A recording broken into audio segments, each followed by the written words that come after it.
madaxweynaha jamhuuriyadda federaalka ee Soomaaliya Maxamed Cabdullaahi Maxamed Farmaajo oo socdaalkiisa nabadda ku maraya deegaano ka mid ah gobolada dalka Soomaaliya wuxuu maanta xarunta madaxtooyada Galmudug ee magaalada Galkacyo uu kulamo kula qaatay madaxweyne Axmed Ducaale Geele Xaaf iyo xubno ka mid ah golihiisa xukuumadda. kulamada ugu waaweyn ee madaxda Galmudug iyo dowladda federaalka Soomaaliya ay ku yeelanayeen magaalada Galkacyo waxa ay diiradda ku saarayeen xaaladda nabadeynta dalka Soomaaliya iyo dib u heshiisiinta magaalada Galkacyo. dadweyne kamid ah kuwa ku dhaqan magaaladan ayaa sida daadadkii oo kale u soo buux dhaafiyay wadada laamiga ah ee isku xidha magaalada ilaa madaxtooyada dowlad goboleedka Galmudug waxaana dhammaantood ay muujinayeen dhiiranaantooda ku aadan taageerida madaxweyne Farmaajo iyo xukuumaddiisa. Axmed Ducaale Geele Xaaf madaxweynaha martida loo yahay ee Galmudug ayaa xarunta Galmudug ka sheegay ahmiyadda ay ka dhigan tahay in dadweynaha ku dhaqan magaalada Galkacyo uu meel fagaaraha kala hadlo madaxweyne Maxamed Cabdullaahi Farmaajo. Galmudug maantay nasiib waxay u yeeshay inay maaragtay aad u soo dhaweyso madaxweynahoodii dowladda federaalka ah iyo wafdiga. marka ugu horreysa waxaan idiin sheegayaa madaxweynaha waxaan rabnaa inaan soo dejinno Galkacyo.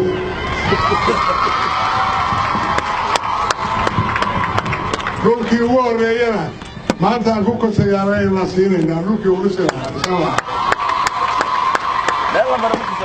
waxaan rabnaa inay noqoto meeshuu beeshiga ku qaato mustaqbalka.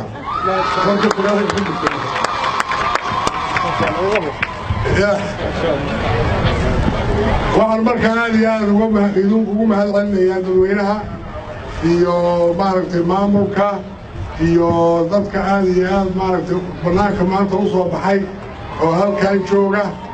waan idin salaamaynaa. madaxweynaha waad soo dhaweyseen. waxaalaaniyo wixii madaxweynaha aan uga baahnaana waa u dhiibaynaa maantay.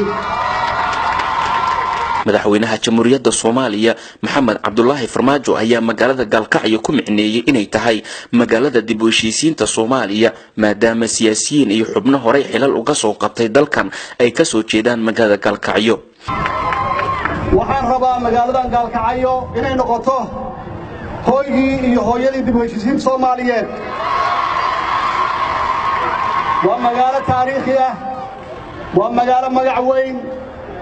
waa magaalo ay ka bilowdeen halgankii ugu horreeyay ee maxaan ku yiraahdaa xorriyadoonka dadkii ugu firfircoon ay ka yimaadeen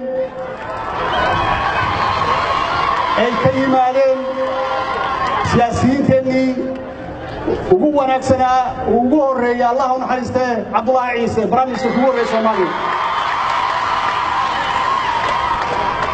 barnaamijkii ku xigay Cabdirashiid Cali Sharmaake Allah u naxariistee